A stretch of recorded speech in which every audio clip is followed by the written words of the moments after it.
Bapak Ibu, Sobat Setban sekalian dimanapun Anda berada, pernahkah Anda mengalami minimnya sinyal Wi-Fi di kamar mandi? Jika ya, kami sarankan untuk tidak internetan di kamar mandi. Memang sebaiknya dihindari karena berlama-lama beraktivitas di kamar mandi bukanlah kebiasaan yang baik. Tapi jika Anda mengalami minim sinyal di ruang kerja dan ruang utama lain, Anda berada di acara yang tepat. Selamat datang di Knowledge Sharing Setban 1, episode 15.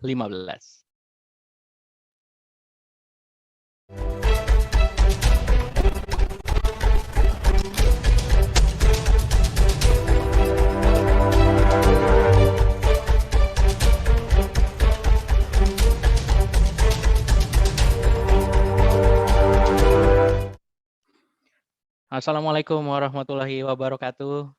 Waalaikumsalam warahmatullahi Waalaikumsalam wabarakatuh. wabarakatuh. Selamat pagi semuanya. Senang sekali pagi ini saya Deli dan kami dari bagian TIK berkesempatan menemani Sobat Setban sekalian di Knowledge Sharing Setban 1 episode 15 dengan tema Wi-Fi Dead Zone, Nongol Enggan, Connect Tak Mau. Sebelum kita masuk ke bahan perbincangan pagi ini, kita mulai dari hal yang mendasar dulu ya, walau kurang penting nih sebenarnya.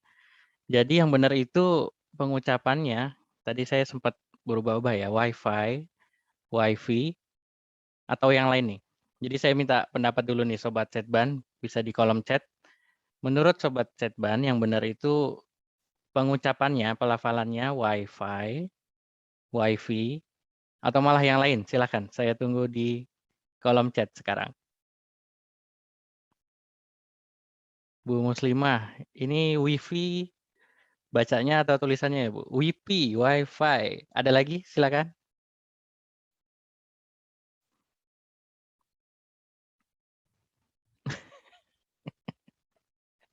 Ada yang copy paste nih dari Google. Wi-Fi bacanya. Oh iya Bu, waifu.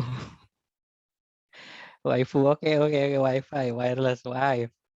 Oke, terima kasih. Jadi bocorannya adalah ternyata tulisan Wi-Fi itu dibacanya Wi-Fi, bukan Wi-Fi atau Wi-Fi dan lain sebagainya. Ini bisa kita konfirmasi lewat Cambridge Dictionary, jadi udah masuk di sana.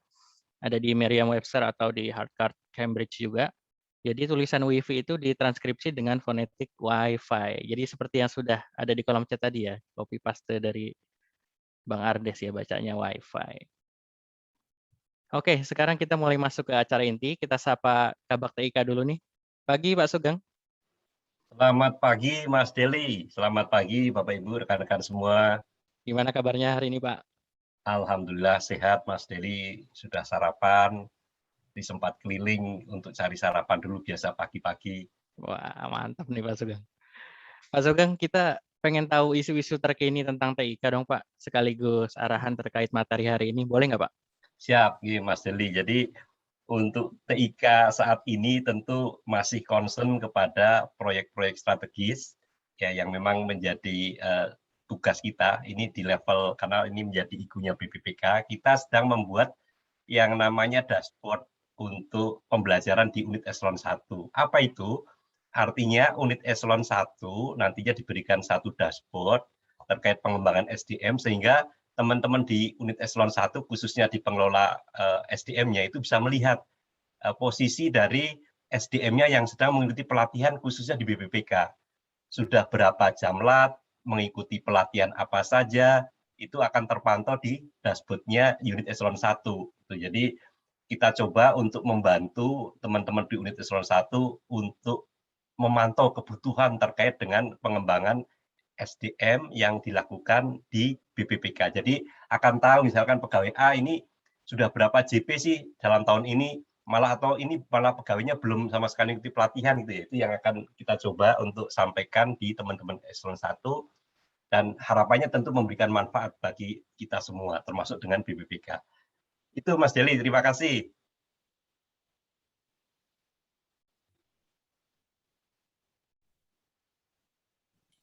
Masih di mute Mas. Jadi masih di mute. Lupa, maaf. Terima kasih Pak Sugeng atas arahan Bapak. Baik, Sobat Setban sekalian, sekarang saya akan panggil narasumber untuk materi hari ini nih. Tunjukkan pesonamu, Iksan, Ragil, dan Babam.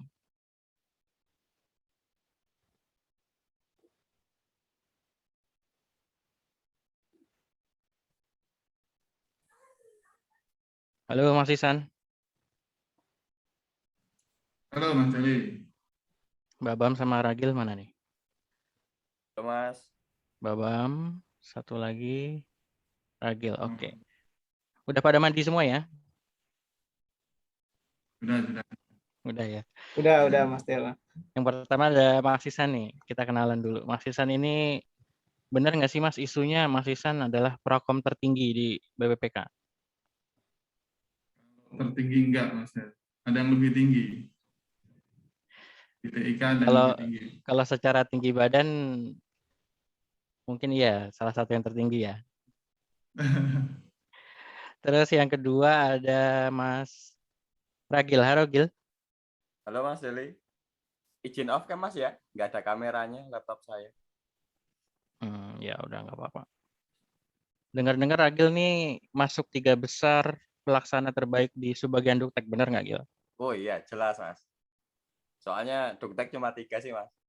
Jadi ya mau nggak mau pasti 3 besar Mas. Jadi pelaksana Duktek cuma bertiga, jadi mau nggak mau Iya. emang masuk 3 besar lah ya. Oh, 3 aja sudah cukup kayaknya. Terus narasumber ketiga ada Babam. Halo Bam. Ya, halo Mas Deli. Ini Babam baru berapa bulan jadi prakom nih. Kenapa milih jadi prakom, Bam? Kenapa ya? Ya, sebenarnya sama aja sih. Jadi nama jabatannya aja yang beda, tapi kan kita tetap saling bersinergi di TIK. Kerjaannya sama Mas Deli. Yoi, berarti kayaknya pilihan yang mantap nih. Jadi setelah jadi prakom ternyata Babam bisa sukses jadi pegawai teladan Setban nih. Terbukti ya. Oke, karena artikel dan ide materi ini dari Babam, kita kasih kehormatan nih buat Babam untuk mulai materinya. Silakan. Oke, makasih Mas Deli. Izin Bapak, Ibu, Pak Sugeng izin.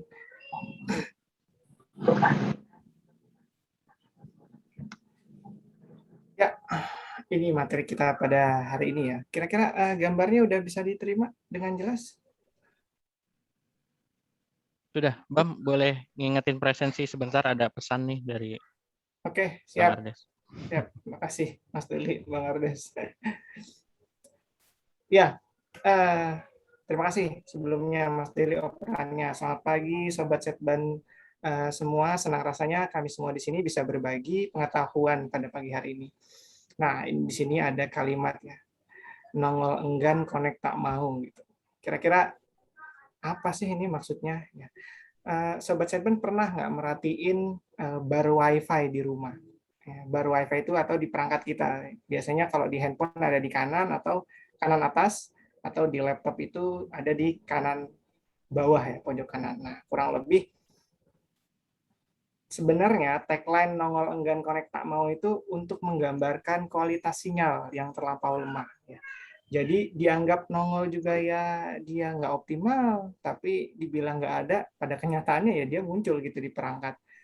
Jadi kayak sinyalnya galau gitu ya. Nah, imbas kegalauan tersebut ini adalah kondisi yang kita sepakati sebagai tema knowledge sharing hari ini, yaitu dead zone. Nah, dari sisi pengertian ya, dari sisi pengertian dulu ya. Dead zone apa sih?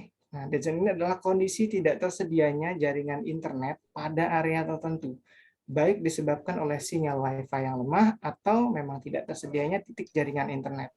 Nah, untuk pengukuran WiFi itu skalanya adalah minus 80 sampai minus 90. Ini dikatakan sebagai area dead zone. Ya. Tentu rasanya kesel, sebel gitu kan, gregetan, apalagi ya ungkapan yang bisa disampaikan ya. Ketika posisi PW gitu kan, posisi nyaman kita di rumah ternyata tidak terjangkau dengan jaringan internet. Padahal Kementerian Keuangan melalui SL5, nanti tolong diperbaiki kalau salah ya, mulai SL5 tahun 2020 itu sudah menerapkan kebijakan WFH. Sehingga artinya apa? Artinya kebutuhan internet di rumah kita sekarang itu bukan lagi hanya sebagai sarana hiburan. karena tetapi juga sarana untuk mendukung pekerjaan kita di kantor. Nah, kok bisa sih di rumah kita tuh ada dead zone-nya? Ya, kita udah menyusun beberapa alasan nih. Yang pertama nih, alasan yang paling umum dijumpai adalah ISP atau Internet Service Provider ini melakukan instalasi pada lokasi yang mudah dilakukan pekerjaannya. Ya, biasanya nih kalau kita langganan internet di rumah, kan ada ISP yang datang ke rumah tuh. Biasanya ISP itu masangnya ke lokasi yang mereka gampang dikerjain. Padahal idealnya posisi router itu harus diletakkan di posisi yang harusnya ideal ya, bukan berdasarkan kemudahan instalasi. Atau juga bisa jadi dari sisi konsumen punya tambahan pertimbangan ya dari sisi biaya. Karena pada saat instalasi biasanya ISP punya jatah tuh. Pak, ini jatah penarikan dari kabel listrik utama adalah 30 meter. Nah, kalau 30 meter sampainya maksimal di sini nih, Pak. Kalau mau lebih, ada tambahan biayanya. Nah, kadang begitu ya. Itu alasan pertama. Alasan kedua, banyak penghalang atau sekat. Nah, bahkan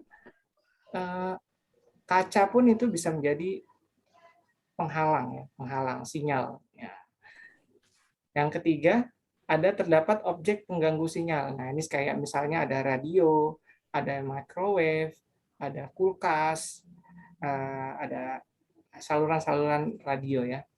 Kemudian yang terakhir, salah satunya adalah bangunan rumah yang memiliki 2 lantai. Nah, ketika kita Bapak Ibu atau sobat setban di rumah punya 2 lantai, tentunya pemasangan antara di lantai 1 dan lantai 2 ini pasti ada gap kualitas sinyal ya. Next. Nah, bagaimana cara kita mengukurnya? Nah, ini dia tipsnya ya. Jadi kekuatan sinyal Wi-Fi diukur dengan berbagai cara, tapi cara yang paling umumnya dalam desibel per miliwatt atau dBm. Nah, sinyal yang diukur ini skalanya minus. Berkisarnya minus 30 sampai minus 90 dBm. Bagi pengguna Windows, Android, ataupun iOS, pengecekan bisa dilakukan menggunakan aplikasi bernama Wi-Fi Analyzer.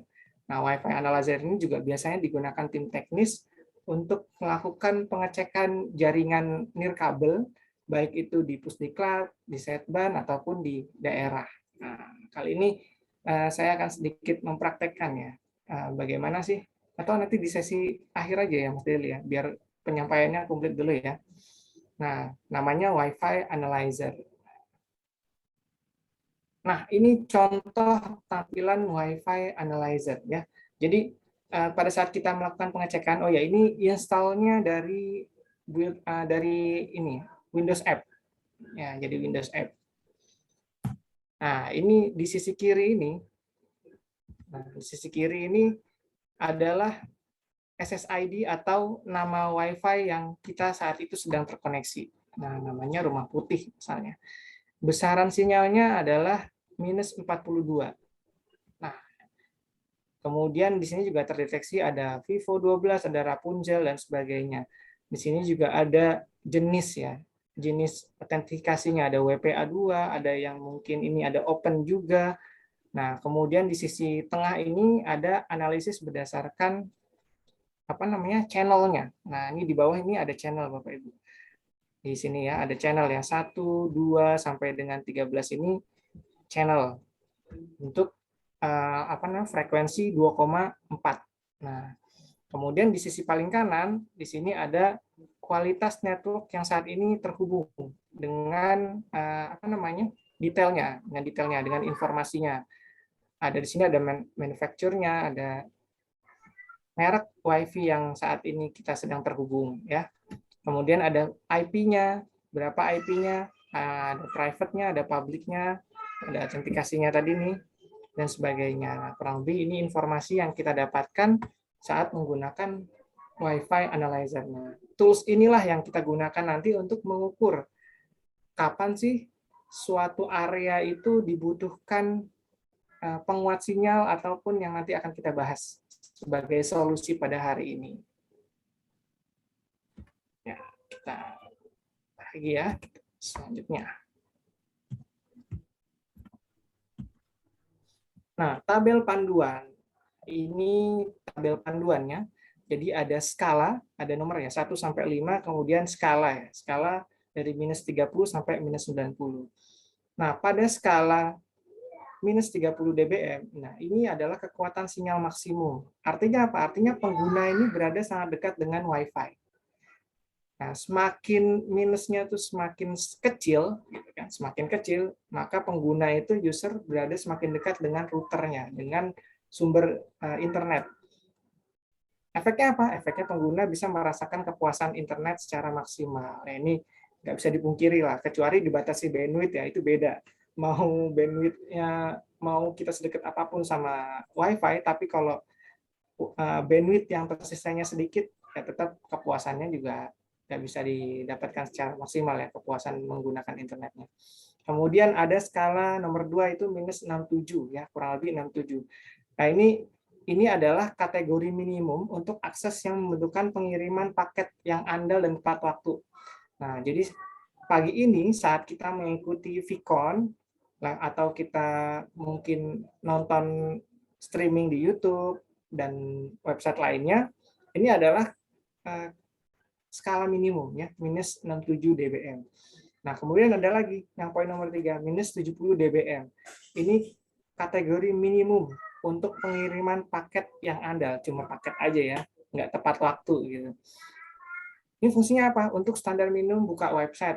Pagi-pagi misalnya baca-baca berita, ada yang buka Detik, ada yang buka Kompas. Nah, ini standar minimum kita untuk buka website. Atau sekedar kita ngecek email. Nah, poin nomor 4, minus 80 dBm. Nah, ini masuknya kategori minimum ya. Ini mungkin sudah low kondisinya ya. Kondisinya sudah low. Ini udah nggak bisa diandalin lagi nih. Nah, mungkin pada kondisi ini kita bisa connect, tapi nggak bisa melakukan aktivitas berinternet. Nah, mungkin cuma cukup untuk kita melakukan konfigurasi pada Wi-Fi-nya. Jadi berkomunikasi sama perangkatnya itu sendiri. Nah, sedangkan poin nomor 5 nih, minus 90 dBm, ini udah nggak bisa lagi nih terkoneksi ya ke jaringan.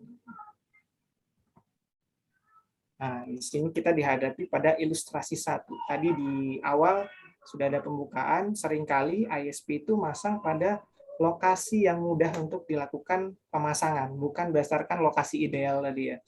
Nah, kalau dilakukan pengecekan ya dengan aplikasi Wi-Fi Analyzer tadi, ini kalau kita ada di ruangan C, ini kita mungkin dapat skala minus 30 sampai minus 67 ya.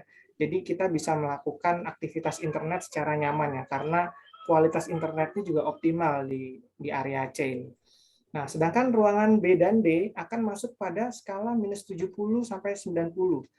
Nah, kalau B mungkin masih bagus ya, masih ada kemungkinan kita maksimal. Tapi kalau di ruangan D itu ini minim, termasuknya minim. Mungkin cuma bisa untuk ngecek email dan sebagainya. Nah, bahkan ruangan A dan E ini tidak mungkin terkoneksi sama sekali karena jangkauan Wi-Fi-nya sudah nggak mampu lagi ya. Ini ilustrasi 1 ya. Kemudian solusi pada umumnya. Kalau di kantor nih, Sobat Setban, biasanya menghubungi tim teknis TIK. Biasanya tim teknis Duktek yang mengerjakan ya. Nah, salah satu solusi permasalahan ada dead zone jaringan internet adalah menggunakan kabelan. Kenapa sih kabelan? Karena kabelan ini masih dipandang sebagai koneksi terbaik ya untuk mendapatkan kualitas internet yang andal dan stabil karena minim terjadi gangguan. Makanya di TIK sendiri untuk kegiatan live streaming itu penggunaannya kabel. Walaupun kabel sendiri ada 2 jenis ya, ada UTP, ada STP. Nanti ada kelebihannya juga ada. Nah, sayangnya nih. Pemasangan kabelan ini nggak praktis karena pengguna mungkin harus melubangi tembok atau plafon agar bisa dilalui kabelan. Ya, kalau di rumah ya, sayang banget. Jadi ini akan tentunya mengurangi estetika ruangan. Kalau rumah sudah rapi gitu kan, kayaknya risih gitu ngelihat kabel berseliweran gitu kan, apalagi kalau masangnya nggak rapi. Jadi perlu perlu apa nilai-nilai estetika ruangan juga ya untuk memasang kabel.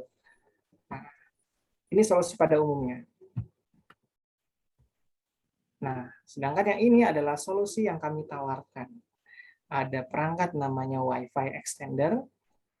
Kemudian yang kedua ada perangkat namanya Power Line Network Adapter. Dan yang terakhir ada Wi-Fi Mesh. Ini yang akan kita bahas pada kesempatan hari ini. Yang pertama, ada Wi-Fi extender. Nah, Wi-Fi extender ini, Sobat Setban, namanya ini ada beberapa. Ada namanya Wi-Fi extender, ada namanya Wi-Fi repeater, ada namanya juga Wi-Fi range extender, ada juga namanya Wi-Fi booster, ya namanya macam-macam, tapi intinya sama. Karena apa? Karena perangkat-perangkat Wi-Fi extender ini, yang tergolong Wi-Fi extender, ini tugasnya adalah memancarkan ulang sinyal dari Wi-Fi router, ya, Wi-Fi utamanya, si router. Supaya apa? Supaya memiliki jangkauan yang lebih luas. Nah, dengan memasang perangkat extender pada titik ruangan yang memiliki sinyal Wi-Fi lemah, pengguna akan mendapatkan sinyal Wi-Fi yang lebih kuat. Nah, jadi sinyalnya diterusin ya. Di sini sisi kiri ada ilustrasi ya. Yang warna biru ini adalah router utamanya. Kemudian yang warna abu-abu adalah perangkat extender. Jadi meneruskan sinyal dari router utamanya. Nah, setelah koneksi antara Wi-Fi router dan Wi-Fi extender ini terbentuk, Wi-Fi extender akan membuat jaringannya sendiri agar bisa digunakan oleh perangkat nirkabel lainnya. Nah, kita beralih ke slide selanjutnya untuk lihat ilustrasi. Ini ilustrasi 2 ya, tadi ilustrasi 1. Nah, pada kondisi ideal, ini langsung di highlight. Wi-Fi extender tidak mengurangi bandwidth yang disediakan oleh ISP. Ya, jadi jumlah bandwidth-nya tetap sama jumlahnya karena tidak dikurangi. Tetapi perangkat yang terhubung ke Wi-Fi extender mungkin akan mengalami penurunan kualitas. Kualitasnya dari sisi apa?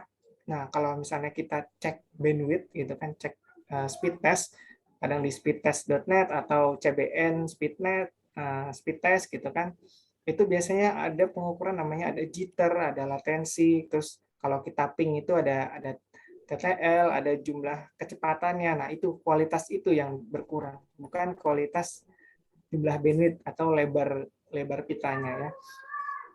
Nah, saat mentransfer data melalui Wi-Fi extender, informasi akan diteruskan menuju ke Wi-Fi router. Nah, ini cara kerjanya ya, cara kerjanya. Nah, tadi disampaikan di highlight kan ya.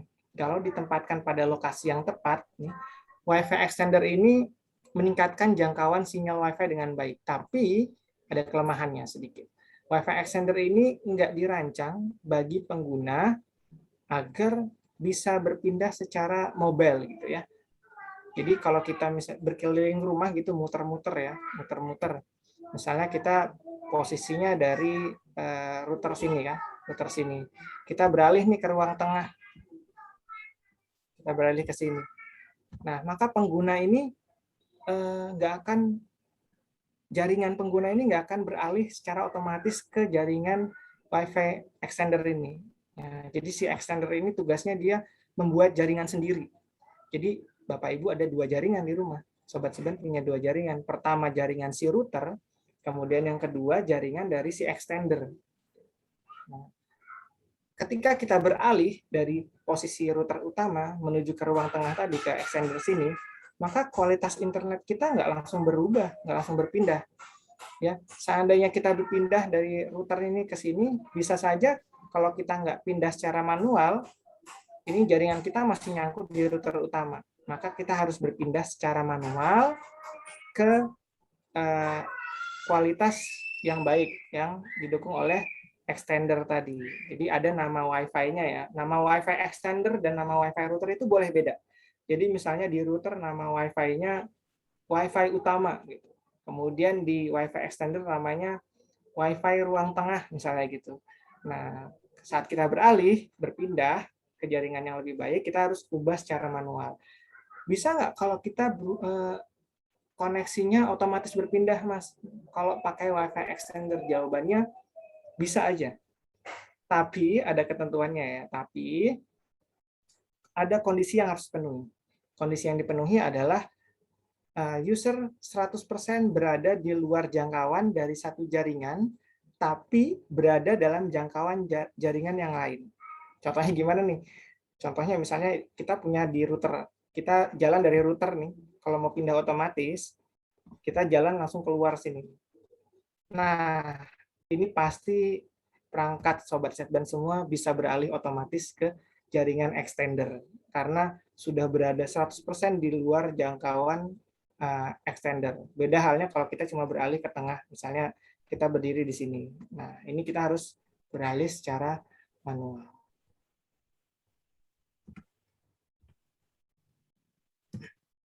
Nah, kurang lebih itu yang saya sampaikan. Selanjutnya akan disampaikan oleh Mas Iksan. Ya, terima kasih Mas Abraham. Untuk solusi berikutnya adalah Powerline Network Adapter atau disingkat PNA. PNA ini merupakan perangkat jaringan yang mentransmisikan data melalui kabel listrik ya. Jadi transmisi datanya nanti dikonversi melalui kabel listrik dari kabel jaringan atau UPP. Kualitas internet pada PNA tidak ditentukan berdasarkan kekuatan sinyal atau dBm yang tadi disampaikan, melainkan dari kualitas kabel listriknya. Kan di dalam rumah ini ada beberapa penggunaan kabel listrik ya, ada yang serabut, ada yang tunggal, kabel tunggal. Ini juga menentukan kualitas dari transmisi datanya. Apalagi kalau di dalam rumah tingkat, kadang ada dua sirkuit. Dua sirkuit ini dua MCB, di mana MCB atau sekring lah ya, yang populer sekring atau MCB. Ini kan ada kabel yang sangat kecil. Nah, ini akan berpengaruh pada kualitas transmisi datanya. Kadang nggak nyampe. Ketika tadi yang di awal itu ada penempatan modemnya atau router utamanya itu di bawah, dan di lantai 2 menggunakan MCB yang berbeda atau menggunakan MCB lagi, ini bisa jadi tidak sampai ke atas karena kualitasnya turun sangat drastis. Itu seperti itu. Lanjut, next. Nah, ini ilustrasi terkait penggunaan PNA. Jadi dari bawah penempatan router, terus ada power line-nya.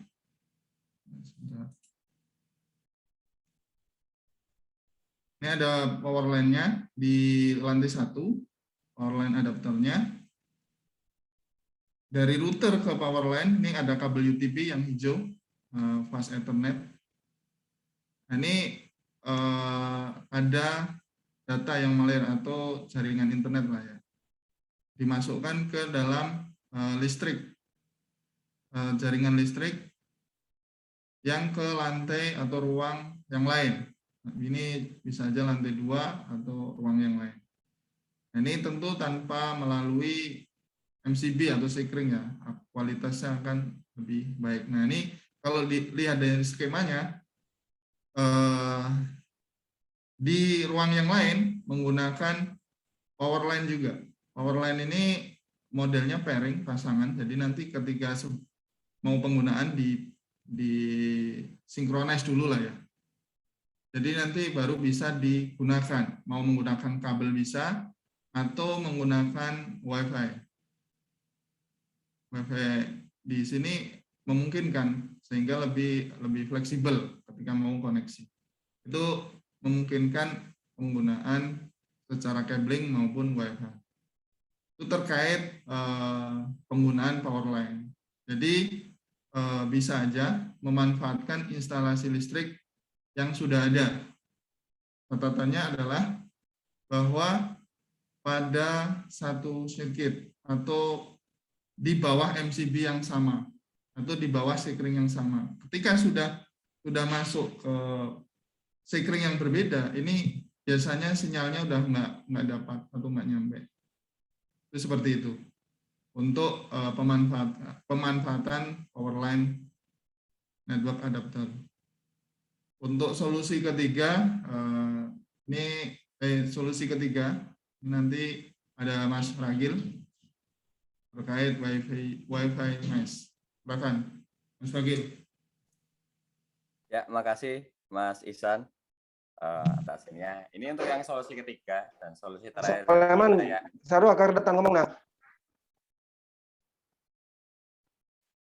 Oh ya. Yang ketiga adalah Wi-Fi mesh ya. Wi-Fi mesh ini adalah perangkat jaringan yang bekerja secara efisien dalam jangkauan yang sangat luas ya. Jadi nggak seperti Wi-Fi extender yang hanya membuat jaringan tambahan pada jaringan yang sudah ada. Mesh ini menggantikan jaringan Wi-Fi dan router sekaligus. Nah, bentuk perangkatnya untuk Wi-Fi mesh ini satu perangkat yang dikenal sebagai node atau satelit. Dan biasanya bentuknya kecil, ada yang kotak, ada yang seperti tabung, dan itu nanti disebar di tempat-tempat yang kita inginkan. Nah, antar node dalam Wi-Fi mesh ini setelah saling terkoneksi akan bekerja menciptakan jaringan nirkabel besar yang mulus sehingga penggunanya tidak akan merasakan adanya putus sambung pada perangkat ketika digunakan berkeliling rumah. Nah, ini salah satu bedanya dari tadi yang extender ya. Kalau extender kita ketika pindah dan berada di dekat router lain gitu, entah extendernya atau router utamanya, kita harus secara manual mengganti SSID yang terhubung ya ke perangkat kita. Sedangkan untuk yang mesh ini itu kita jalan-jalan nggak perlu ganti-ganti, mau dari lantai 1 ke lantai 2 ke lantai 3 atau ke daerah rumah manapun, itu kita akan tetap terhubung dengan jaringan. Nah, hal ini disebabkan setiap node itu bertindak sebagai routernya sendiri atau biasanya disebut dengan istilah seamless roaming ya. Ini contoh paling nyata yang sudah kita terapkan. Ini sistemnya seperti jaringan kita sekarang di setban ya, yang jaringan Wi-Fi-nya gitu. Jadi kita mau pindah selama kita terkoneksi misal ke akses SSID Kemenkeu atau Wi-Fi Kemenkeu, kita mau jalan-jalan pindah gedung pun selama ada koneksi Kemenkeu ya kita nggak perlu ganti, nggak perlu koneksi ulang, kita jalan tetap akan terkoneksi dengan Wi-Fi tersebut gitu. Next mungkin Mas Abraham. Nah, ini ilustrasi yang keempat, cara bekerja dari node mesh ya. Nah, node mesh bekerja secara otomatis dalam memetakan rute yang paling efisien saat mentransfer informasi. Jadi untuk mewujudkan seamless roaming, node harus ditempatkan secara strategis pada area yang membutuhkan koneksi Wi-Fi. Pengguna bisa mendapatkan posisi pemasangan paling ideal dengan menggunakan built-in app yang telah termasuk dalam pembelian. Jadi kalau extender biasanya kita harus menentukan sendiri nih posisi yang paling bagus untuk memasang extendernya itu di mana. Sedangkan untuk Wi-Fi mesh di dalamnya biasanya dia udah ada aplikasinya untuk biar membantu kita ya untuk menentukan node-nya ini paling baik itu ditaruh di sebelah mana gitu. Jadi itu sangat membantu untuk pemasangan juga, dan karena jumlahnya biasanya banyak ya, orang yang memasang node mesh ini biasanya membutuhkan device yang banyak. Ini akan sangat membantu sekali dalam biar kita nggak ribet ya, dan bisa melakukannya sendiri tanpa harus memanggil ya tukang atau apalah gitu. Nah, salah satu node diperlukan untuk terhubung secara fisik ke modem melalui kabel Ethernet. Nah, node tersebut nanti akan menggantikan router kita yang ada secara nirkabel dan membagikan koneksinya ke internet dan node yang lain. Jadi cukup satu node aja sebenarnya, node utama yang dia harus terkoneksi ke router atau ke modem kita ya, melalui kabel Ethernet atau kabel jaringan. Sedangkan untuk yang node lain dia cukup kabel power aja, jadi hampir seperti extender, cuma butuh power, yang penting dekat colokan listrik itu udah aman sebenarnya. Dan node itu harus berada dalam jangkauan yang lain untuk menyelimuti rumah kita dengan sinyal yang kuat. Jadi tiap node itu ada batasannya ya, nggak boleh terlalu jauh. Selama dia masih dalam jangkauan sinyal node yang lainnya itu bisa langsung dipasang, dan dia akan memperluas jaringan nirkabel kita. Ini seperti contoh yang di rumah putih ya, itu ada ABCDE. Nah, itu untuk modem utamanya kan ada di posisi C ya, sedangkan node-nya itu kita punya di pintu antara AB di lantai 2 dan juga dekat garasi ya di E itu. Nah, node ini kita mau terkoneksi di ruangan C, ruangan A, B, D, E itu kecepatannya dan kualitas jaringannya akan tetap sama. Kalau tadi extender kan ketika kita yang di C itu kita dapat yang bagus ya, sedangkan ketika ada di E misal tadi kan kualitasnya ada kemungkinan ada penurunan, sedangkan untuk mesh kita akan selalu mendapatkan kualitas jaringan yang sama. Kemudian Mas Abraham. Nah, ini jadi setelah 3 opsi yang kita tawarkan tadi, jadi pilih aku, dia atau dia. Nah, ini tergantung ya, ini kembali lagi ke masing-masing user preferensi. Jadi kapan kita harus memilih extender? Yang pertama, kalau kita sangat konsen dengan budget ya kita nggak mau solusi untuk memperluas jaringan WiFi kita, tapi kita nggak mau yang terlalu mahal misal. Nah, untuk yang harganya paling terjangkau itu adalah yang extender ya, karena device-nya sangat banyak di pasaran, jenisnya juga, dan biasa harganya juga paling murah di antara ketiganya. Dan ya karena cuma butuh 1 atau 2 lah, mungkin kalau rumahnya nggak terlalu besar ya. Terus kapan sih kita lebih baik memilih power line gitu? Untuk power line adapter, ini kalau rumah kita udah punya jaringan listrik yang bagus, termasuk dalam pemasangannya, terus kualitas kabelnya, ini lebih disarankan untuk menggunakan power line.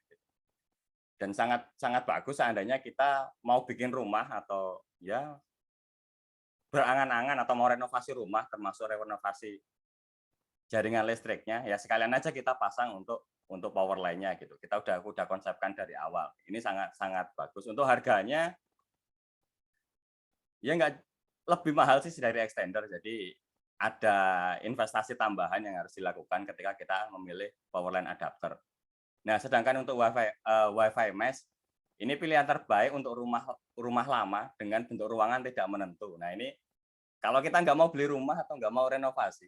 Nah, rumah-rumah lama kan biasanya dindingnya tuh tebel-tebel ya, dan itu akan mengganggu sinyal jaringan kita ya. Nah, ini lebih disarankan untuk menggunakan mesh, karena tadi mesh itu meskipun dia ada penghalangnya, selama dia terkoneksi dengan node yang lain, itu kualitasnya tidak akan turun ya. Dan juga untuk rumah-rumah yang misal dia ruangannya tuh ya rumah-rumah lama kan kita tahu sendiri ruangannya kadang nggak gimana ya, agak aneh lah layoutnya gitu, nggak kayak rumah-rumah sekarang kan cuma kotak-kotak aja ya, 2 kotak 3 kotak gitu kan.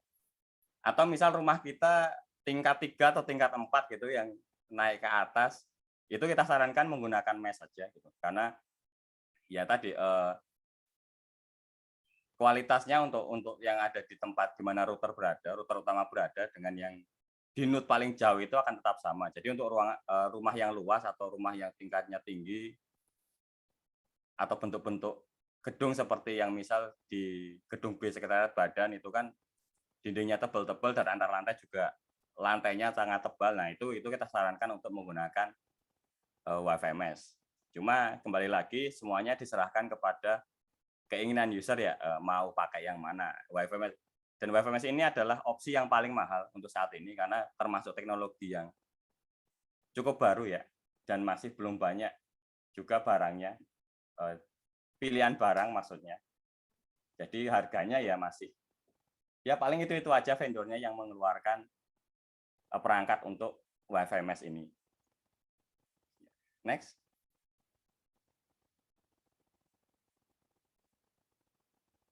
Nah, jadi setiap perangkat tadi atau setiap opsi tadi ya itu memiliki kekuatan dan kelemahan masing-masing.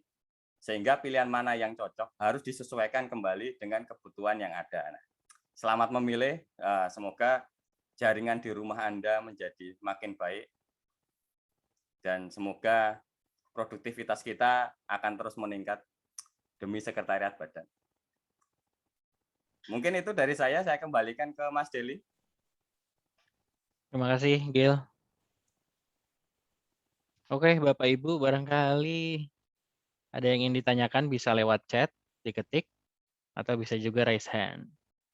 Ini udah ada pertanyaan yang masuk. Pertama dari chat di chat dari Mas Amin Hudaya. Ini siapa duluan yang bisa jawab ya? Mas Isan, nomor 1 barangkali bisa dijawab. Apakah sinyal WiFi yang tidak full atau setengah bisa menurunkan speed internet? Ya, terima kasih Mas Dedi. Jadi untuk kecepatan bisa jadi sama, tergantung dari kualitas Wi-Fi-nya dan perangkat device-nya. Tapi dari sisi kualitas bisa jadi sangat turun karena posisinya tidak penuh ya jaringannya. Maksudnya sinyalnya tidak penuh. Jadi bisa saja speed-nya secara speed test ketika tes speed itu sama, tapi jitternya tadi yang disampaikan Mas Abraham kemungkinan data loss-nya lebih tinggi. Kalau menggunakan Zoom mungkin sering putus nyambung, sering logout. Nah itu mungkin seperti itu. Tapi dari sisi speed bisa jadi sama. Jadi kualitas dari koneksi Wi-Fi ini adalah tidak hanya perangkat routernya atau access point-nya, tapi juga perangkat device-nya. Device si pengguna itu. Laptop yang seperti apa nanti ada spesifikasinya. Jadi itu juga berpengaruh. Jadi tidak hanya sinyal ya, tapi juga perangkatnya. Itu dari sisi untuk speed internetnya ya. Jadi speed internet ini yang paling menentukan adalah langganannya, speed yang berapa. Dan ada pengguna lain nggak? Kadang-kadang kan, wah saya ini speednya kemarin langganan 100 loh. Padahal ada yang sedang menggunakan sudah pakai 50 Mbps. Nah biasanya ketika sedang Zoom umpamanya banyak udah digunakan 50, maka biasanya speednya turun karena kadang speed test ini kan mengukurnya yang belum digunakan berapa. Nah ini kadang-kadang disalahpahami. Wah speed saya kok tinggal 10 Mbps nih. Padahal yang 90 mungkin sudah dipakai orang. Ketika di speed test sudah dipakai pengguna yang lain. Itu kadang-kadang seperti itu Mas Dedi. Untuk satu ya, mungkin itu. Oke, selanjutnya nomor 2 dan nomor 3-nya bisa ke Mas Babam nih. Yang pertama, masih dari Mas Amin ya. Bagaimana cara cek device mana aja yang connect ke Wi-Fi kita? Terus gimana cara terminate koneksinya? Lalu apakah ada batasan jumlah device yang connect ke Wi-Fi? Sehingga jika terlampaui bisa otomatis kick device yang lain. Gimana nih? Oke, makasih Mas Amin tadi ya, Mas Amin ya pertanyaannya ya. Mungkin saya coba praktik dengan Wi-Fi router yang sedang saya gunakan ya. Izin share screen. Oh ya, tadi ada satu juga ya yang belum saya sempat share ya tentang bagaimana cara kita praktik mengukur kualitas internet tadi ya. Sebelumnya saya akan jawab punyanya Mas Amin dulu ya.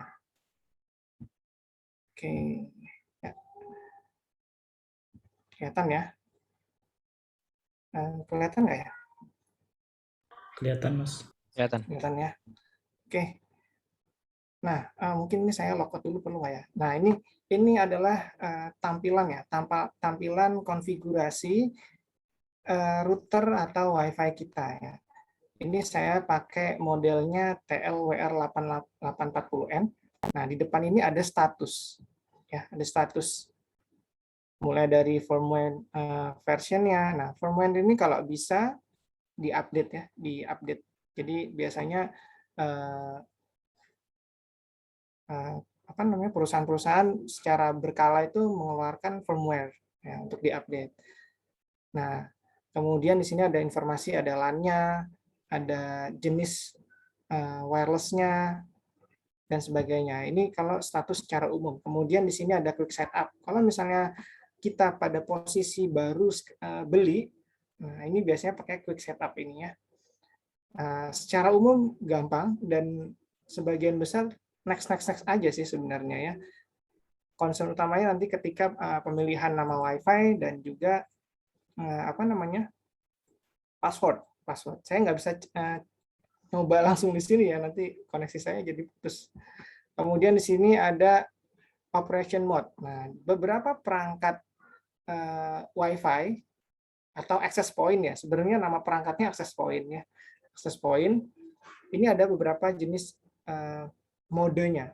Kalau yang saya pakai ini, dia bisa sebagai router, wireless router, bisa sebagai access point aja, juga bisa sebagai range extender ya. Jadi kalau misalnya saya punya 2 perangkat WiFi merek ini, nah ini satu bisa digunakan sebagai wireless router, yang satu lagi bisa sebagai extender ya. Jadi 2 perangkat ini bisa saling kerjasama. Nah, kemudian di sini ada setting ininya ya, one-nya. Biasanya ini untuk connect ke router utama kita pakai yang dynamic aja.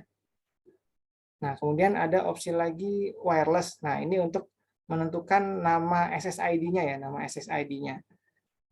Nah, di sini banyak opsi-opsinya. Nah, kemudian ini salah satu statistiknya. Nah, di statistik ini juga menilai perangkat mana aja sih yang terkoneksi dengan jaringan kita. Nah, di sini ada yang terkoneksi ada 5 ya, ada 5. Kemudian tercatat juga MAC address-nya, berapa paket yang dikirimkan. Nah, berarti saat ini ada running 5 device nih yang masuk ke perangkat saya ya, perangkat di jaringan rumah saya. Nah, ini untuk tahu ya. Mungkin pada merek-merek tertentu opsinya beda-beda ya, opsinya beda-beda. Ada yang mungkin sama, ada yang beda. Dan kalau jumlah berapa, sepemahaman saya untuk merek-merek tertentu yang merek rumahan itu device-nya sekitar 20-an. Nah, tapi ini secara lengkapnya bisa dicek pada spesifikasi perangkat yang nanti mau akan kita beli, yang kita akan beli nanti. Nah, kemudian ada, kalau kondisinya sebagai router, kita juga bisa membuat SSID lain atau WiFi lain. Kita punya satu perangkat yang sama, tapi kita bisa punya 2 nama WiFi di rumah. Nah, itu juga dimungkinkan. Misalnya kita mau bikin WiFi-nya untuk tamu atau untuk guest, itu bisa pada perangkat tertentu ya, pada perangkat tertentu. Kita juga bisa mengurangi atau maksimal guest-nya berapa, terus mau dijadwalkan dari jam berapa sampai jam berapa, itu bisa dan dimungkinkan. Ini DHCP server ya. DHCP server ini kita skip aja. Kemudian ada security tadi. Oke. Nah, saya mau cek yang bisa nggak ya kalau WiFi rumahan itu nge-kick istilahnya gitu ya. Ini ada perangkat yang unknown nih, kita nggak tahu ini perangkat siapa, kita mau kick. Nah, kita cek langsung ya untuk model ini, kira-kira diakomodir nggak ya, atau cuma sekedar kita ngecek aja, ngecek perangkat mana sih yang terhubung ke jaringan kita. Nah, kalau dilihat sampai sini sepertinya untuk WiFi rumahan dan merek yang saya gunakan ini tidak menyediakan opsi untuk meng-kick. Tapi kita bisa ini set bandwidth ya, set bandwidth. Nah, sepertinya tidak dimungkinkan untuk WiFi yang saya miliki meng-kick. Tapi untuk yang merek-merek yang memang sudah bagus seperti yang digunakan di kantor ya, merek Aruba karena itu juga controller, itu sangat dimungkinkan untuk meng-kick jaringan yang memang tidak kita inginkan. Gitu ya, Mas Amin. Kemudian satu lagi yang terkait praktek gimana sih cara kita ngukur kualitas internet pakai aplikasi WiFi Analyzer tadi ya. Ini saya stop share dulu biar saya bisa share screen, semua screen saya.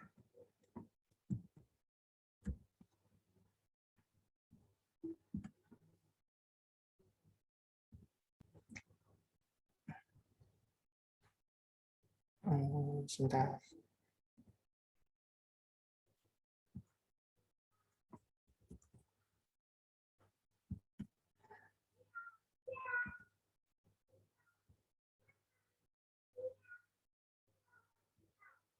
Ya, ini perangkatnya namanya Wi-Fi Analyzer ya.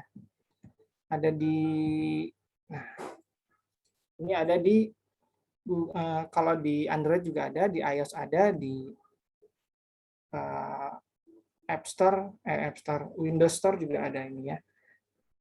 Nah, cara ngeceknya gimana? Kita beralih dari connected ini, kita artinya terkoneksi pada perangkat jaringan, nama SSID-nya jangan lupa sholat, kemudian kita analisa di sini nanti fungsinya ya.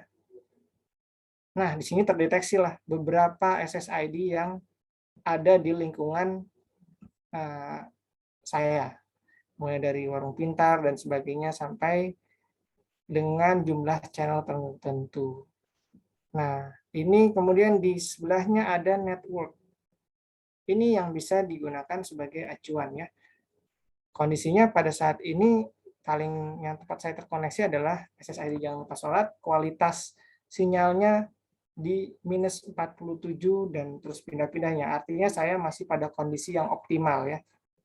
Karena minus 30 sampai 67 itu kondisinya masih optimal untuk melakukan koneksi internet secara kategorinya memuaskan lah kalau kita misalnya koneksi dengan kondisi sinyal seperti ini. Nah, caranya gimana kita tahu? Nah, kita berpindah aja. Misalnya posisi routernya kita sudah tahu kan posisinya di posisi A misalnya gitu kan. Kemudian kita berpindah nih pakai gadget kita pindah misalnya ke ruang kita yang biasa PW. Kita ukur di situ. Kira-kira dapat berapa ini kualitas sinyalnya. Kalau misalnya kualitas sinyalnya seperti yang SSID Nadia gini kan, ini udah terlampau jauh ini. Kalaupun kita coba untuk extender pada kualitas sinyal ini hasilnya nggak akan memuaskan. Jadi kita harus mundur sedikit, lebih dekat dengan Wi-Fi router, kemudian baru kita putuskan untuk mengextend jaringan ini. Ya, kurang lebih itu ya, Mas Deli.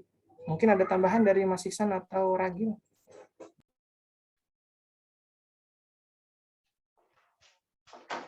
Mas Amin silahkan menanggapi. Siap, makasih. Mohon izin ini terkait koneksi ini saya off kamera dulu karena sering turun performanya. Nah, itu juga terkait yang mau saya tanyain tadi. Terima kasih banyak Mas Ihsan, Mas Abraham. Belum langsung to the point sih. Ini kayaknya saya seuzon nih. Kalau dulu performa masih bagus nih, kecepatan udah saya upgrade juga. Sekarang 20 MB, mungkin memang kurang ya. Karena di rumah itu ada 3 orang yang WFH gitu kan, apalagi double zoom kan, berarti kira-kira mungkin 5-6 zoom kan udah kurang banget ya 20 MB. Nah, yang pertama itu kira-kira mau nambah sampai berapa MB lah idealnya ya. Untuk IndiHome saya pakai IndiHome. Yang kedua misalkan tadi yang terminate, saya kadang ke-kick gitu loh Mas Ihsan, Mas Abraham. Beberapa device saya ke-kick, ini apa? Saya mulai suzon karena mungkin ada anak-anak nongkrong ya dekat-dekat rumah.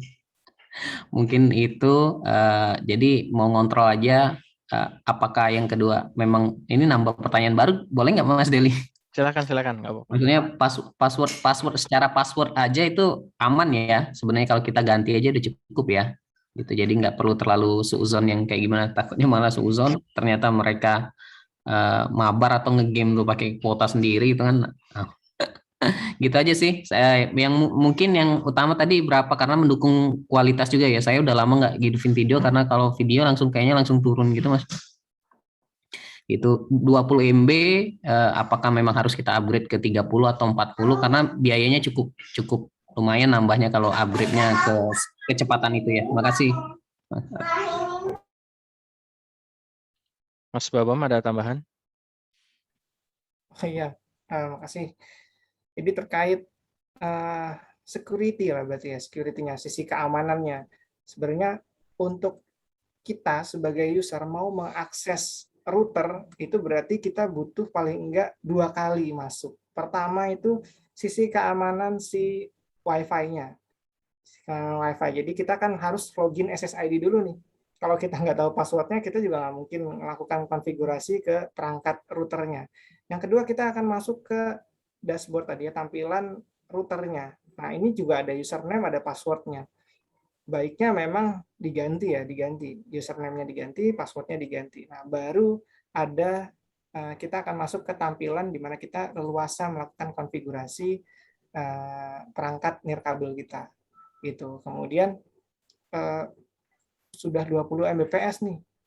Kira-kira masih kurang apa enggak ya? Nah, itu lagi-lagi soal kebutuhan ya. Kalau saya sendiri langganannya hanya 8 Mbps ya, karena pakai First Media, dan alhamdulillah sih sejauh ini cukup aja gitu, cukup aja. Karena mungkin Mas Amin ketika banyak device yang running yang masuk di dalam satu perangkat, mungkin ada device-device yang update, ngecek update atau regular cek update-nya tuh terlalu sering. Misalnya di rumah ada perangkat CPU yang dia memang nyala terus 24 jam atau cuma dibikin sleep, itu kemungkinan servicesnya masih running di belakang. Jadi dia akan regular cek update. Nah, pada saat itu mungkin speed internet kita jadi turun. Nah, mungkin tambahan sedikitnya itu, Mas Amin. Mungkin tambahan lainnya dari Mas Kurniawan dan Mas Iksan. Ada? Ya, Mas Deli. Jadi kalau untuk Zoom seperti inilah, biasanya itu kebutuhan bandwidth-nya sih tidak lebih dari 5 Mbps ya. Kalau tadi 3 connect di Zoom itu sebetulnya secara bandwidth masih cukup. Kalau memang 20 dan itu full ya. Mungkin ada satu lagi yang mungkin perlu dipahami bahwa tadi saya sempat sampaikan bahwa kualitas device di perangkat dan perangkat routernya tentunya dan perangkat penggunanya. Jadi device dari router access point-nya ini kan ada yang single user, ada yang multi user. Itu dari device-nya tentu akan berdampak ke harga. Nah, ini juga beda. Ketika single user, seperti ilustrasinya seperti jalan tol. Kalau pintu tolnya hanya satu, antriannya panjang. Itu seperti itu. Nah, untuk mengurangi antrian, biasanya dibuat pintu tol yang banyak, sehingga bisa secara bersamaan melayani. Nah, ini di teknologi Wi-Fi ini juga ada, namanya single user atau multi user. Nah, teknologi saat ini ada yang multi user, MU-MIMO, multi in, multi out. Jadi bisa jadi perangkatnya yang perlu di-upgrade, bukan bandwidth-nya. Itu Mas Amin. Jadi dari sisi device termasuk sekalian ya, Mas Deli, saya jawab yang 5 GHz sama 2,4 mana yang lebih baik, karena ini keterkaitan. Silakan. Jadi di mana yang lebih baik? Kalau perangkat akses point-nya ini sudah perangkat penggunanya sudah support 5 GHz dan kondisinya dia connect di dekat akses point, itu lebih baik membeli perangkat akses point atau router akses point yang 5 GHz. Nah, tadi ada sempat kalau yang melihat itu ada tempatnya Mas Abraham itu BGN. Apakah yang support 5 GHz terus nggak bisa connect yang 2,4? Biasanya perangkat yang support 5 GHz atau band 5 ini bisa connect ke yang 2,4. Cuman kualitasnya jadi turun. Itu aja Mas Beli. Jadi kalau banyak sekat, coverage atau jangkauan sinyalnya luas yang 2,4. Tapi secara kecepatan biasanya lebih cepat yang 5. Kalau band yang 5 atau frekuensi 5 GHz ini dia kecepatannya lebih bagus. Interference antar interference sinyal radio ini hampir tidak ada di frekuensi 5, beda dengan frekuensi 2,4. Ada microwave mungkin, ada kulkas, ada perangkat yang mengeluarkan sinyal 2,4 itu di rumah tangga banyak Jadi potensi gangguan itu lebih banyak yang 2,4. Tapi secara jangkauan memang lebih luas.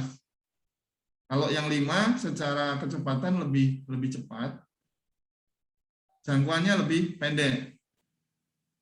Itu aja Mas Dedi. Mas Isan, sekalian pertanyaan dari Mas Ali John, sinyal WiFi bisa nembus tembok setebal apa biasanya? Nah, pengalaman kami penempatan WiFi juga pengaruh ya. Contoh ada apa namanya kalau di rumah itu tiang ya, tiang cor. Nah, kalau penempatannya di samping kanan tiang cor, maka samping kirinya bisa aja nggak dapat sama sekali. Nah, kalau yang frekuensi 5 ini seperti di kantor itu sekat-sekat partisi masih tembus. Tapi kalau yang tembok, nah ini udah tebal tembok standar rumah ini masih tembus untuk 2,4. Tapi bisa jadi untuk yang frekuensi 5 sangat turun.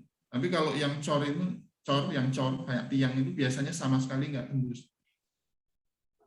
Tuh, kalau kaca ada turunnya. Jadi kalau di aplikasi untuk mapping penempatan WiFi ini ada beberapa memang yang akan turun, ini akan turun berapa dB, Nah, ini ada ukurannya.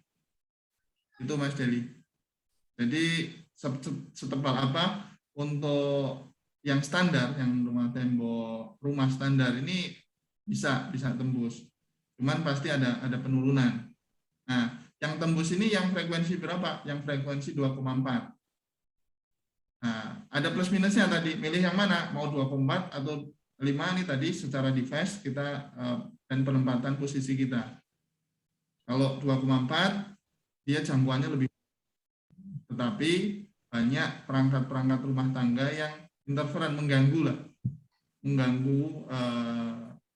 sinyal radionya atau wirelessnya, sehingga bisa aja drop atau turun performanya. Itu Mas Dedi. Satu lagi dong Mas Isan, setelah ini Mas Ragil deh. Ini dari Mas Reza, untuk koneksi LAN atau Ethernet jika tidak menginginkan untuk PC, lebih baik pakai receiver WiFi onboard, PCIe WiFi, atau cukup USB receiver aja nih? Oke, jika tidak mungkin LAN ya. Jadi balik lagi, pilihan di masing-masing orang ya. Oh, senangnya ngoprek perangkat, bongkar-bongkar perangkat, bisa aja PCI. Tapi kalau yang simple, udah tinggal colok aja gitu. Jadi secara harga nanti bisa searching sendiri. Jadi yang menjadi fokus adalah mana yang lebih baik. Ya kita dan background kita sukanya apa. Kalau kita yang suka simple mungkin USB aja lah yang mudah. Itu Mas Deli. Jadi nah, ketika pembelian USB WiFi ataupun PCI atau WiFi onboard, nah kalau onboard ini kan biasanya udah paket sama PC-nya ya Mas Del ya, Mas Reza ya? Iya Mas, kebetulan ada rencana mau ini kan build PC sendiri, jadi masih mikir-mikir nih enaknya pakai motherboard yang sekalian ada WiFi-nya atau yang ini, karena dengar-dengar justru yang onboard itu malah kualitasnya sinyalnya nggak sebagus kalau pakai yang PCIe itu. Cuman bener apa nggak sih kayak gitu? Biasanya memang betul Mas Reza. Dan ketika penempatan posisi perangkat juga menentukan. Contoh laptop itu umumnya kan di atas meja ya. Beda dengan PC. PC ini CPU-nya biasanya di bawah meja. Ini kan ada potensi skat ya, kena hambatan lah kalau sinyal WiFi kena hambatan. Nah, ini juga akan mengurangi kualitas jaringan juga. Jadi kembali lagi ke Mas Reza.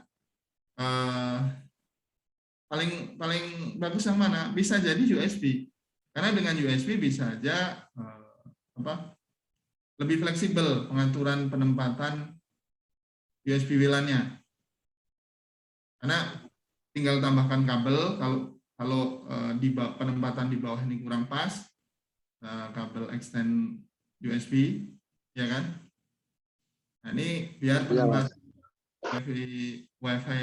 USB WLAN-nya ini bisa di atas meja umpamanya. Itu bisa.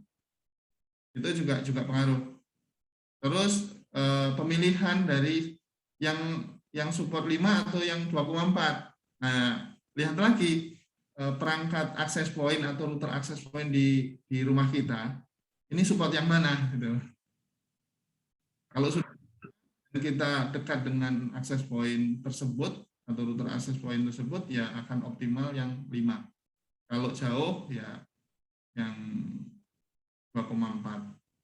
Yang N lah, biasanya N ke bawah. Kalau yang frekuensi 5 atau band 5 ini udah AC ya, Wi-Fi 5 istilahnya teknologinya. Itu Mas Reza.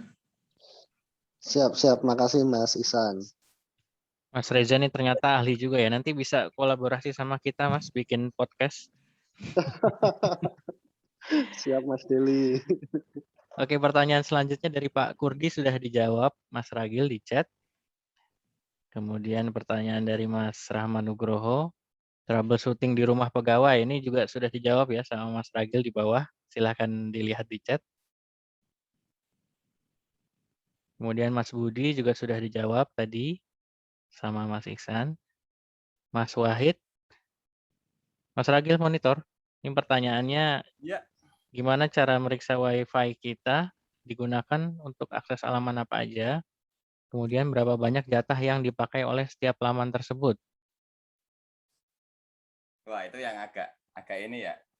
Karena biasanya untuk perangkat monitoring kemana ajanya itu biasanya bukan di routernya, tapi seperti di kantor lah ya.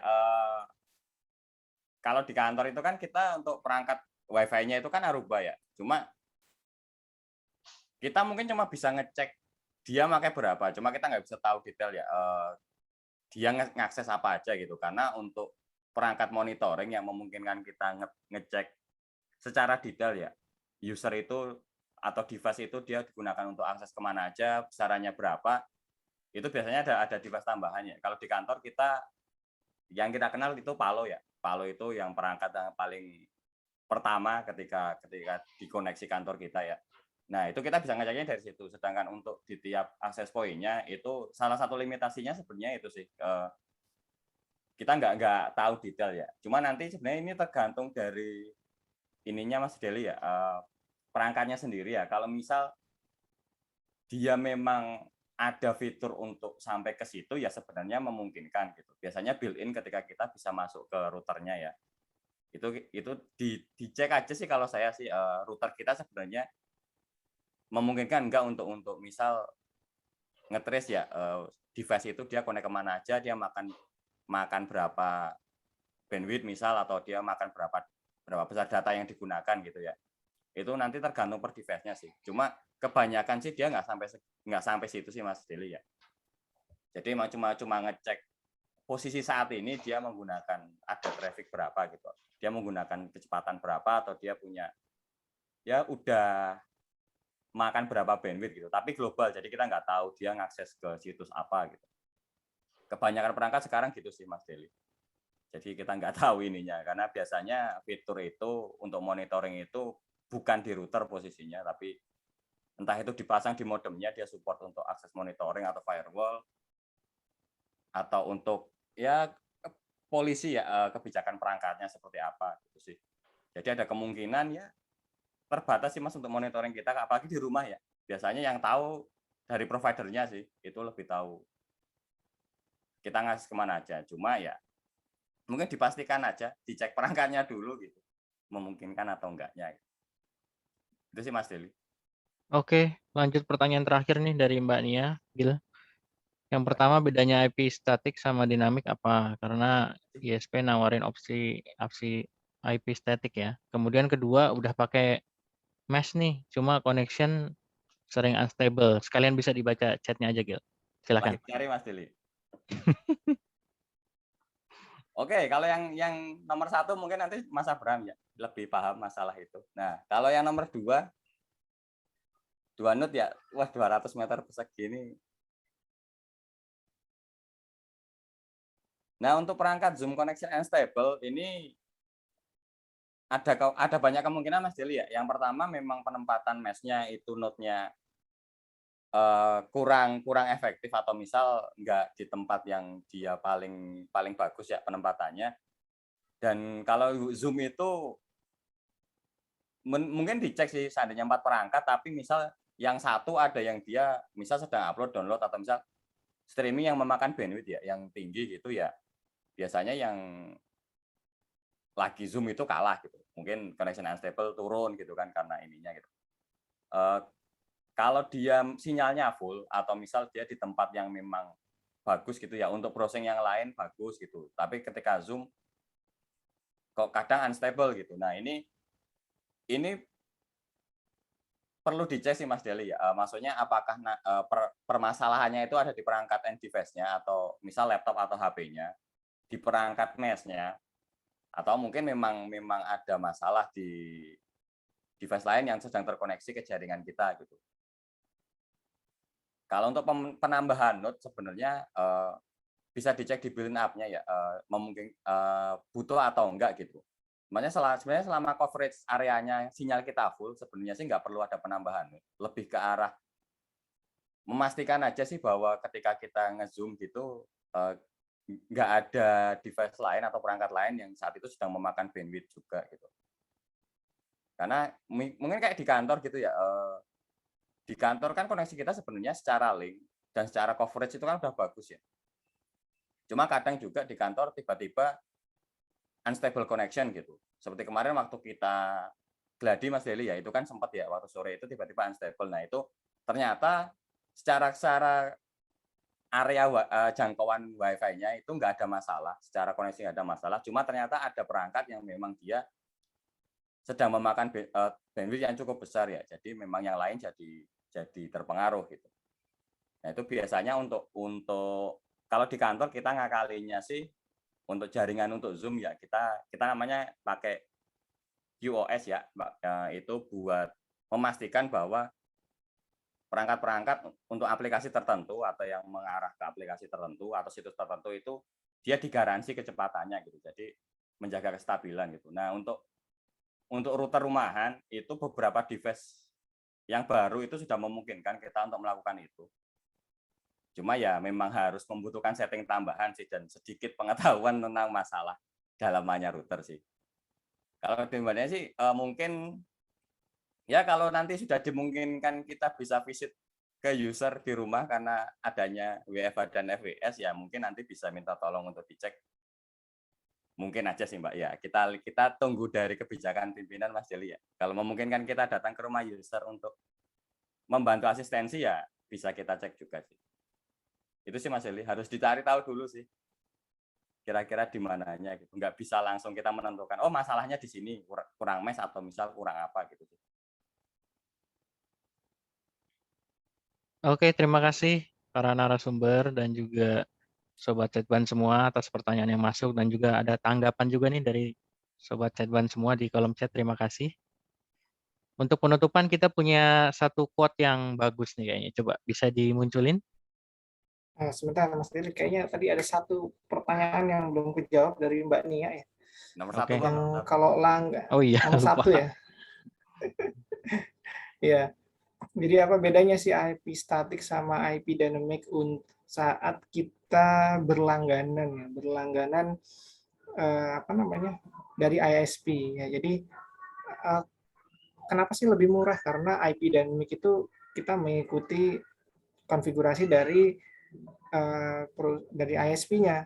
Nah, makanya tadi pada saat setting router kan tadi ada one itu di setting IP-nya dynamic ya. Kalau saya coba IP-nya static, nah itu nggak mungkin bisa karena saya tidak berlangganan IP static ke ISP First Media yang saya gunakan. Nah, tapi kalau misalnya saya berlangganan terus dapat IP private, misalnya IP static. Nah, IP static itu kan apa ya namanya? Kita punya konfigurasi memang IP itu diperuntukkan untuk kita, untuk kelangganan internet kita di rumah. Nah, selain itu fungsinya juga kalau kita pakai IP dynamic biasa mungkin agak sulit ya kalau misalnya di rumah punya CCTV yang mau diakses dari luar rumah. Nah, mungkin kalau IP-nya dynamic nggak bisa diakses gitu ya. Kecuali di rumah kita kontrolnya dari remote PC di rumah yang memang udah terkoneksi ke jaringan. Jadi yang di remote itu bukan CCTV-nya langsung, tapi perangkat komputer yang ada di rumah. Kurang lebih itu ya Mbak Nia yang saya tahu, karena belum pernah coba langganan juga nih IP static atau yang bisa jadikan IP public itu ya. Tapi kayaknya ada tambahan dari Bang Ardes tadi di bawah. Nah, ini untuk gamers ya. Bermanfaat kalau mau game, mau main game atau oprek-oprek. Nah, ini bisa juga tanya ke Bang Ardes nih. Ya itu aja Mas Deli.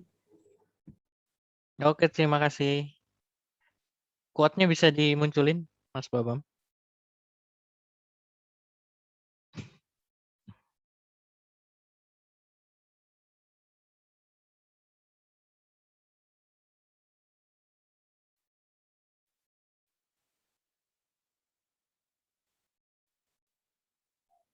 Nah, ini dari Christian Loslange ya. Technology is a good servant, but a dangerous master. Kira-kira jadi teknologi itu bisa jadi pelayan yang baik, tapi juga bisa jadi tuan yang berbahaya. Jadi supaya dia bisa melayani kita dengan baik, kita harus ngasih apapun yang dia butuhin nih. Baik, Sobat Setban sekalian, terima kasih atas partisipasi dalam acara ini, Knowledge Sharing Setban 1. Mohon maaf atas kekurangan dan kesalahan selama penyelenggaraan acara. Sampai jumpa lagi di Knowledge Sharing Setban 1 selanjutnya. Selamat beraktivitas. Wassalamualaikum warahmatullahi wabarakatuh. Waalaikumsalam. Waalaikumsalam warahmatullahi wabarakatuh. Terima kasih, Teh Ika. Terima kasih semuanya. Terima kasih banyak teman-teman TK, bermanfaat sekali. Sering-sering ya. Sama-sama Mas Amin. Upgrade Mas Amin. Upgrade. Narik kabel bisa minta Mas Akun. Kabelnya ada.